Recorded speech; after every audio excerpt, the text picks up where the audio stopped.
May nakapagsabi na ba sa inyo na kapag sumunod kayo sa Panginoong Jesucristo, kapag ginawa ninyo yung kalooban niya, hindi na kayo maghihirap, hindi na kayo malulungkot, hindi na kayo masasaktan, hindi na kayo daranas pa ng kahit anong kahirapan. Hindi iyon ipinangako sa atin. Bagkus sinabi pa nga sa atin na dadaan tayo sa kahirapan, dadaan tayo sa tribulation. Pero sa kabila nun, sinabi rin sa atin na manampalataya lang tayo, gawin lang natin yung kalooban ng Diyos at tutulungan niya tayo. At hindi rin magtatagal ay magpapahinga tayo sa piling ng Diyos sa langit. Kasama ng mga taong nanampalataya sa Panginoong Jesucristo, kasama ng mga taong na bahagi na mo ng salita ng Diyos na nanampalataya. Kasama ng mga taong nagsisi sa kanilang kasalanan at sumunod din sa Panginoong Jesucristo katulad nga ng ginagawa mo. Kaya katulad ng paulit-ulit kong sinasabi, manampalataya lang tayo, sumunod lang tayo. Magdasal lang tayo na bigyan tayo ng lakas, ng karunungan, ng kaalaman, at ipagdasal na alisin yung mga bagay na makakahadlang nga sa atin, sa sitwasyon man yan, sa paligid natin o kaya naman sa puso natin.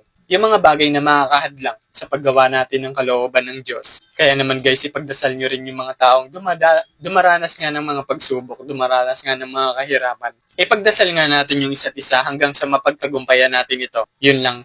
God bless.